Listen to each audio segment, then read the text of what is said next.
What's up, guys? This is your boy Ted, the review guy, and I'm here with my friend Jason, and we're gonna talk about Avengers Endgame.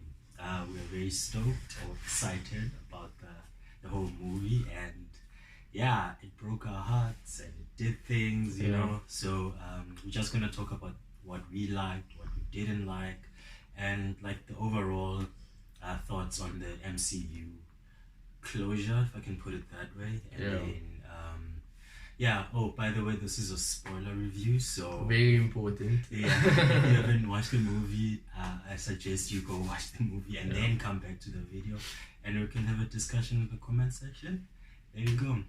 He's gonna start us off with the opening scene, and then I'm gonna just join in whenever he's let's go. Yeah, so I love the way the movie started. There was no credits, nothing, no words, nothing popped up. The movie just starts, and Hawkeye is busy teaching his daughter how to shoot the arrow. Having fun, everyone's laughing, having a good time, and suddenly everyone disappears. And he's from the snap. Yeah, from the snap, and that gave the movie a nice emotional start. Okay, the movie, because so like a tone. Yeah, it set the tone immediately for the movie, because obviously he has that like fatherly instinct, and suddenly all his kids are gone and his wife is just missing immediately. Boom, the tone is set, and moving on to the next scene after the Marvel the Marvel logo comes out. We come back to Nebula and Tony Stark playing, I don't know what you call that game, the football game where you shoot the the piece of paper. Also. But anyway, it's quite light-hearted, and like they're just laughing. Trying to make the most of being stranded in space. And then back to the series tone again. He makes the emotional video that's in the trailer. And he's basically saying it's over, or he still has hope, but at the same time he's a realist, and he's thinking he might not make it, and he makes this emotional message for explaining his last few days, and this is a situation he's probably gonna die tomorrow or the next day. And then comes Captain Marvel. Your favorite character? My favorite character. No, it made no sense how she just popped up there, in my opinion, as well. Like, she just pops up, floating, glowing in front of the screen, in front of the ship, and single-handedly just carries them down to Earth.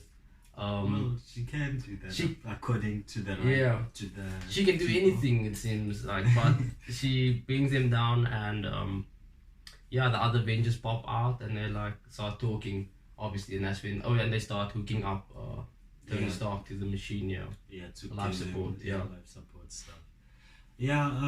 From there, that's also like it brings out the dynamics of like they start fighting Tony and Cap, brings all that thing from Civil War. So like it's them seeing each other for the first time ever since Tony wanted his thingy. What do you call this? His shield back from Civil War. So he almost called him in Infinity War, but he never did. So it's like they started talking and fighting, and that was you can see where it's leading to. Yeah, I was waiting for that interaction, even in Infinity War, and they actually never met in Infinity War. In Infinity War, they only meet in the beginning of Endgame. And then from there on, you see them discussing the logistics of going to find Thanos, and I felt like also the knowledge that they just suddenly just know what to look for, the energy surges here and here, all of those things were weird for me. I think they went about it in a okay way, because I mean there was a specific surge that happened when the snap happened. Maybe some machines picked up on that, and then suddenly they picked up on it again. It's only one thing that can cause it, so they found the origin of it. So it made sense to me as to how they got okay, that's fine. But and then they go to Thanos to find him. Nebula talks about this garden that Thanos is at, and then they go and find him. And Thanos, does the things of being Thanos. He tries to convince, he's very charismatic. He can talk about anything, and then he would try and bring you into his point of view, basically. So he tries to win Nebula, and you can see Thor is beat up from the previous movie, and he's not taking it. He's taken the whole the entire weight of the snap on himself. Yeah, because of what also Thanos said, he should have gone for the head. He should have gone for the head, and he went through the whole movie just as much as Thanos was collecting the stones. He was getting Stormbreaker, and that was sort of a mirror image. So it should have been an equivalent moment when they met up. But and you can see Thanos's hand was beat up. Worse than when he did the snap. So, and then he mentions that he destroyed the Infinity Stones. We're using the Infinity Stones. So that from there you just see that nothing is predictable anymore. Their plan just went out of the roof. They tried to do things to take off the gauntlet, but there was nothing. And so the only thing Thor saw to do was just kill Thanos. So, and he does, and then everyone sees this, and then they go back to. And that was also reinforced by the fact that Nebula knows Thanos, and then he said he's a lot of things, but he's not gonna lie. So what he's saying right now, is what it is. It is like that. So that's why Thor decides, this is over. Might as well. So, and also that it's it plays on the hero complex. Do you just kill people? They could have detained him. But the Marvel Universe, they've been killing people, so it's fine. We move on. And then 5 years later, that's when after the killing, they show us 5 years later. And then we see people are moving on, have moved on, basically. Captain Marvel left. Iron Man moved. Iron Man went to live in a secluded area with his kid. And with Pepper. And he's actually the only one that sort of moved on. In a sense. I mean, Captain America he's trying to be the stable one and help everyone move on. Not just the Avengers, even the people outside of that that have gone through the snap and everyone disappearing, their loved one disappearing. It's clear there's somewhat a theme of recovery or something after this whole deal. And then you see one person who can't move on, which is Black Widow. She's just looking for clues to get everyone back, but then they tell her about Barton, what happened with him after the snap, what he's been going through. I love it. After seeing that and becoming what we know as Ronin. I love his the way that they approached him with that gravity of the situation, which was that he felt Thanos said no, it's gonna be unbiased, it's gonna be fair. It's just gonna be half of you gonna disappear, and then there's gonna be more resources, or the resources gonna be enough for everyone. And then Hawkeye or Barton Ronan had for him he thought it's not fair because there are people that are not deserving of this new world. So he decided to take the role of wiping those people out, which I thought was a very interesting take on it. That was cool. And then you also follow when Nut does what he always does, try to bring Barton back from going overboard. And then how did they find out? I think they come back with some knowledge. Ant-Man comes with a breakthrough. That was a bit weird for me. he just comes out of the van, and is it because he finds like a spot in the quantum realm that was specifically at that time period? As explained, he has to pop out at a certain area of the quantum realm for a specific time period. Or was it because of that rat walking across and pressing random buttons? Yeah, pressing random buttons. But as I said, at least it happened, and so then the movie could actually move on. And just him looking around, trying to, cause he comes out like nothing has happened. So he's still looking for Hank Pym and his daughter, his girlfriend. And then he sees in the memorial thing, he sees his name, and then he doesn't see Cassie's name, and goes to his house to look for Cassie, and then he finds it there. So and that's as I explained earlier, it's an interesting setup for the dynamic of the or not dynamic, but for the team, the Young Avengers team, because there's his daughter, there's Hawkeye's daughter, which are all part of the Young Avengers team. And it would be interesting if they set that team up, maybe with Spider-Man leading the team. That would be really cool. And then we're going to talk about things we didn't like, and from then on, and just summarize everything as quickly as we can. So things we didn't like and things we liked. Okay. I'll start off with things I didn't like. Okay. So obviously events move further on, and then they talk about the whole time travel thing, and Iron Man refuses to help, and then they go to the next biggest brain, which is Bruce Banner. In my opinion, the Hulk, Bruce Banner, Professor Hulk wasn't done justice. They didn't complete his story arc. It seemed like there was that's his main story arc. It's the inner conflict between the two of them, and we never get that. We never get that, and they literally solve it off screen. They just say 5 years later, no, he's been working on it, and he's managed to get the best of both worlds, Glenn and beyond. And the thing is, like, since we do not get any solo movies for Hulk and whatnot, it could have been a perfect place to. They didn't have to rush to the Avengers meeting Hulk.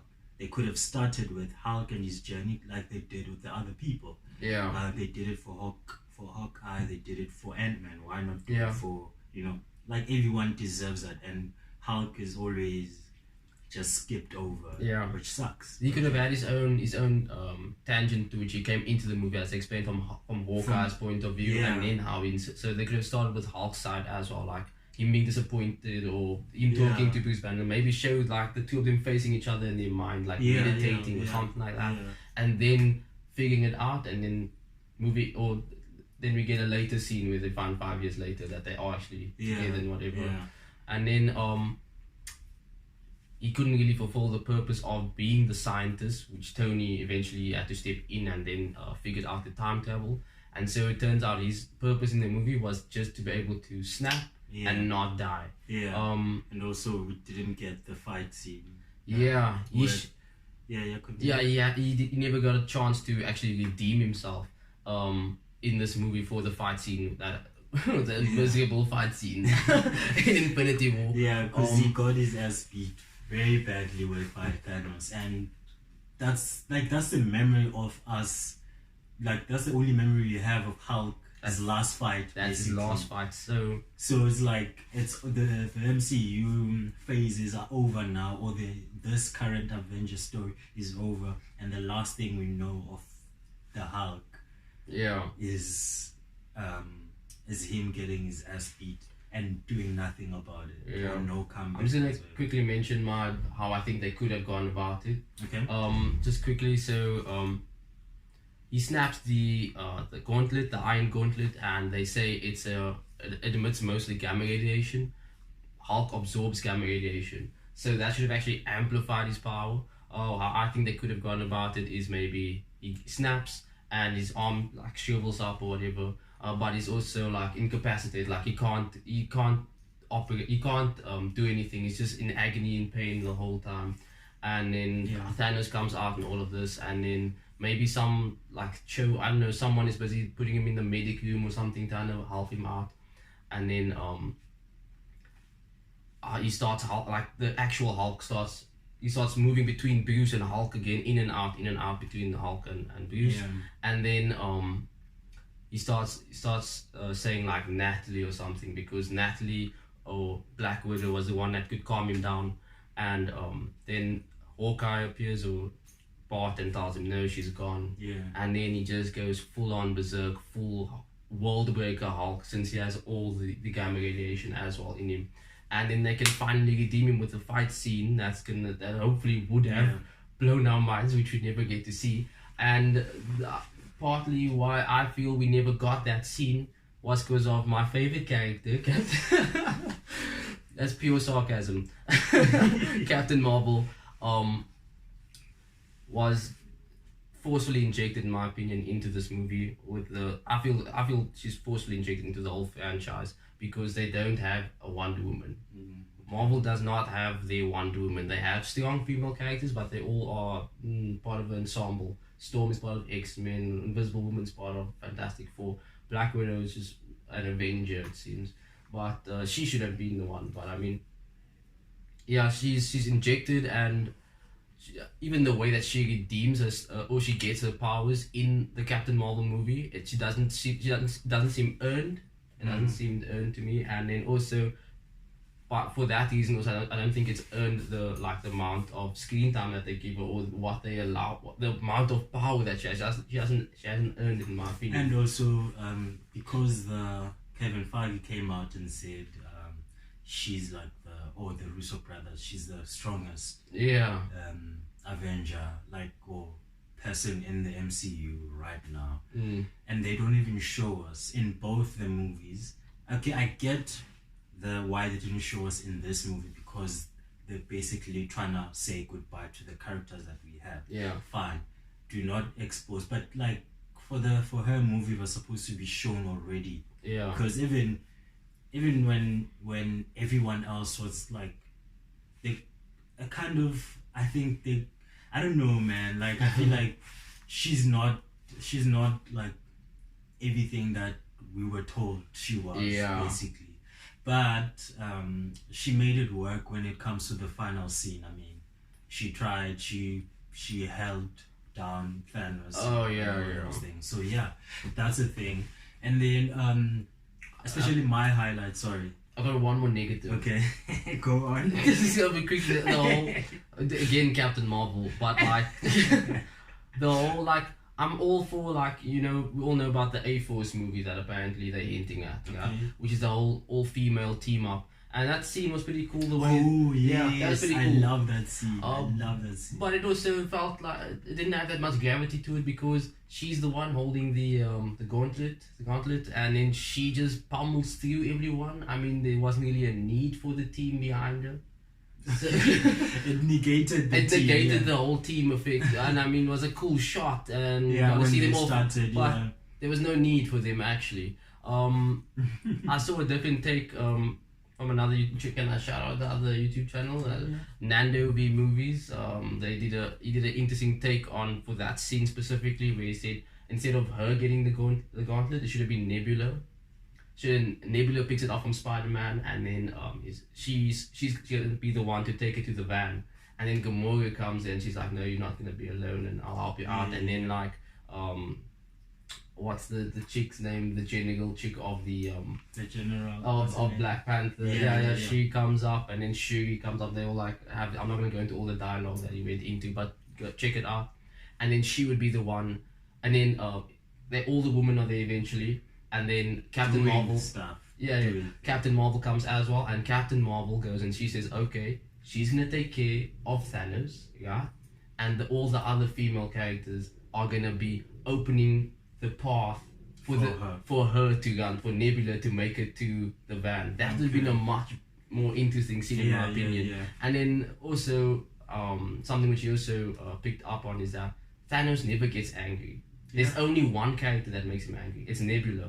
If you watch the movies over, you'll see the only times he expresses anger or disappointment is with towards Nebula. And then we play out the same, it gets exploded or whatever. But I mean, it would have been a better version of that scene. And also my other negative is seeing Thanos's losing. Like, just by being defeated psychologically when seeing the armies coming out of Doctor Strange's pod. I didn't want to see that. Like, for such a character, he's very strong, and he's supposed to be that guy who never, like, what is it, winters or whatever. He believes in himself that what he's doing is right, and he believes that no one can stop him. I mean, that scene, or that scene where he says I'm inevitable should have played throughout the movie. And unfortunately, when the army appeared, he already took that step back, and you could see in his face mentally he's going down already. So I mean, as I say, once you start beating someone mentally already, you've got an upper hand already. So you really feel, okay, the threat isn't as bad anymore, because he's like that for me was that was something, like, I even pointed it out while watching. I was like, no man, I'm not supposed to. No, Thanos, no, you can't be. You're supposed to stand your ground and be like, come at me, bro, like, bring all of them. And that would have also been a cool place to have the fight scene of Hulk and Thanos, and maybe another defeat of Hulk, but seeing him at least do something. I would say give him, like, Hulk and Thanos go at it without Infinity Stones, whatever, and give it a full-on brawl, and then let him get the Infinity Stones and maybe shoots Hulk away. Somewhere, and then he can be able to fulfill whatever. So and then Tony or Captain Marvel or whatever. So I also enjoyed the reunions when they came back. Whenever, man, I mean, okay, we haven't talked, like that I got emotional then. But the first one was the death of Ned. That surprised me. I have to point that out. That really surprised me that they would do that. I thought it was definitely gonna be Hawkeye. But it was too obvious also. It's like, and also me thinking they might do another movie for Black Widow in the future.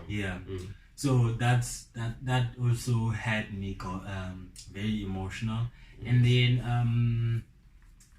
what else did I want to mention? You can go. I thought I like the way that the weapon that he had was pretty cool as well. Thanos' what do they call it? Infinity Sword. I heard someone call it the Infinity Sword. That's weird. Someone called it a double-edged what is it, double buster sword. Have you played Final Fantasy? No, I haven't. Well, anyway. It's a pretty cool sword. I mean, it had similar function as everyone else's weapons. You could toss it and it came back to him. But I mean, it was cool. And also, my favorite scene with Captain America. Oh, we didn't mention that. If we did, well, it's the second time. That's amazing. It's a definite highlight that you mentioned. So, like, even the way he used it, you can see Steve's intelligence when it comes to fighting as a whole, and seeing Thor use. Out-Thored Thor. Essentially. And also we never mentioned Thor's also reunion with his mom and his family. And his belly. That was funny. Chris Hemsworth is by far the funniest Avenger. That brings up, like, I do enjoy his humor, but I do also feel it sometimes does take away from the gravity. I feel like the humor is very well dispersed in the movie, but sometimes he does a bit too much. Like it seemed quite obvious that the Ragnarok type of theme obviously spilled over into Infinity War and Endgame. For me, I thought Ragnarok had quite a serious, quite a serious story tone, actually. And I wouldn't say the tone was. I'd say the story. The story was actually quite serious, but the tone was on a totally different spectrum. So I didn't enjoy the movie that much. I mean, if I looked at it from a comedy point of view, I loved it, funny, whatever. But I mean, story and tone were on opposite ends of the spectrum. True. Because I did also. We've talked about this. I didn't like the Ragnarok movie was great, but this gravity of the story is much heavier than that, and we don't see that. Yeah. But yeah, his reunion with his mom was amazing. Like that was very touching, and the reunions with Tony Stark and Spider-Man was cool. I mean, and just also props for the way they handled the characters.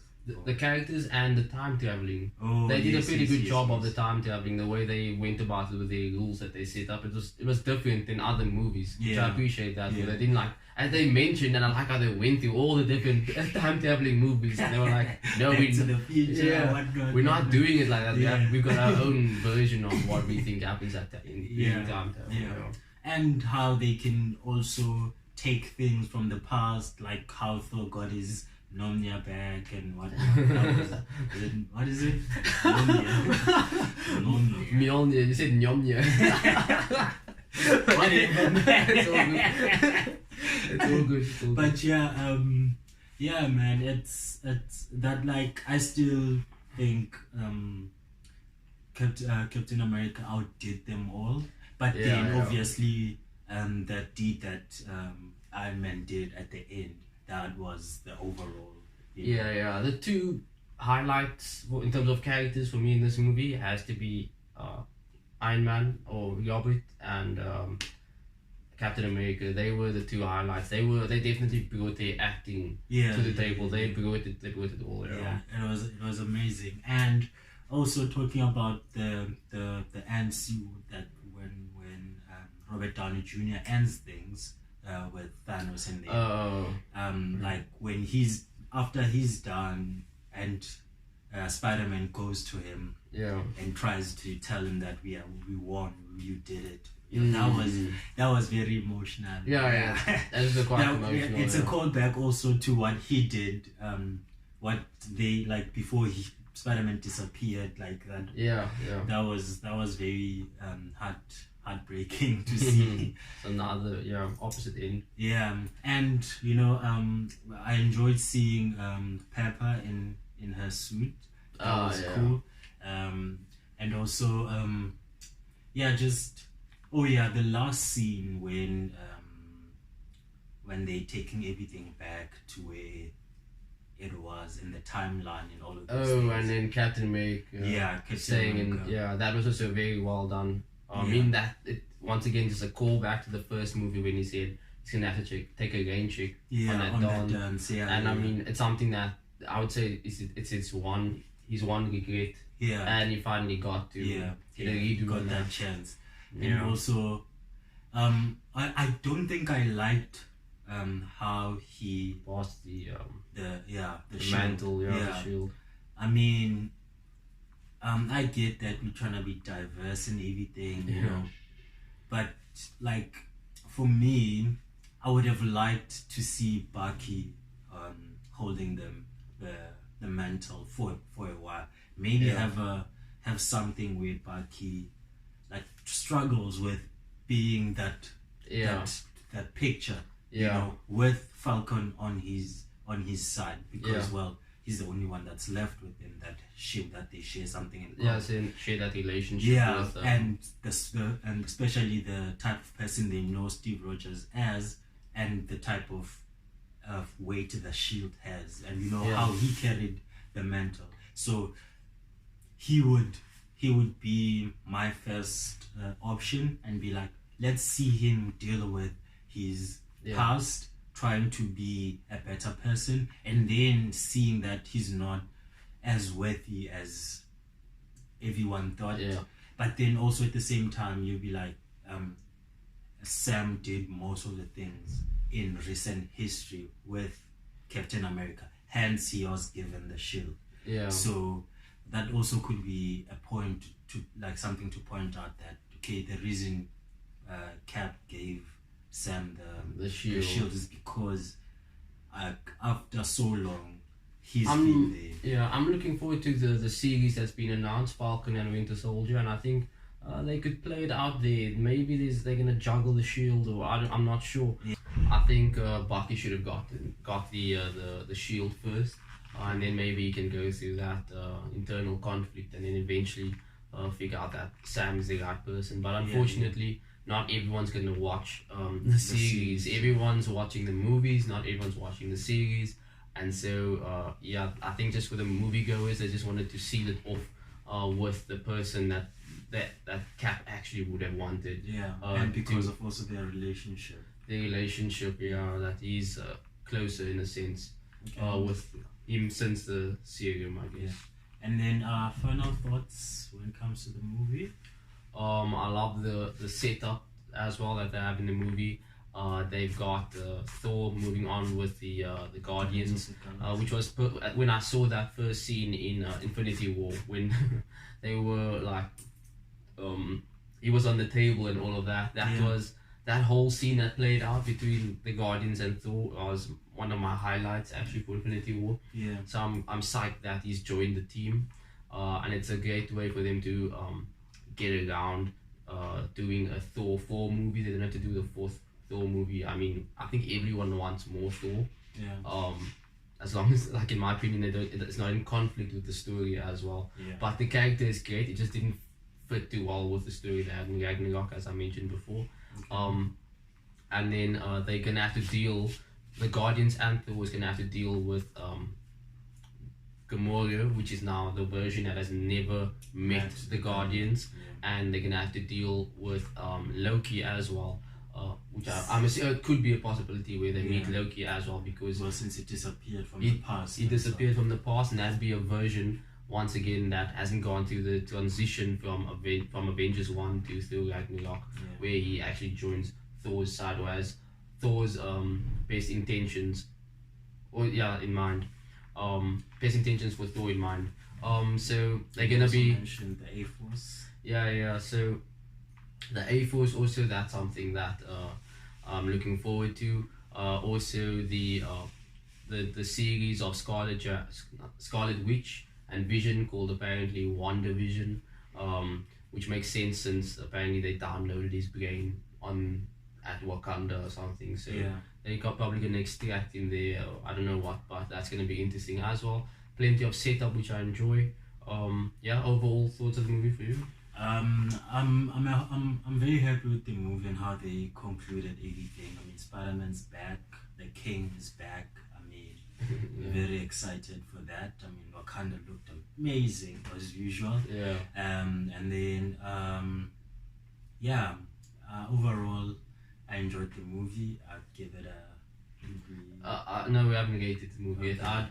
I'd give the movie 8.5, maybe a 9. Those reasons, obviously being Captain Marvel and Hulk, are the reasons I cannot give this movie a 10 out of 10 or 9 confidently. And for me, I'd give it a 9.5, and just because nothing is perfect, and so I had my issues, but they were not too much that so it's 9.5 for me, and I enjoyed the movie very, very much. Emotional roller coaster, obviously, but then otherwise we're done. Thank you very much, guys, for watching. I know it's a long video, but there's a lot to talk about. It's a 3-hour movie, and we are so excited, and all of these things coming together. So hope you guys like the video, and please share, and we can have a discussion on the comment section. Thank you very much.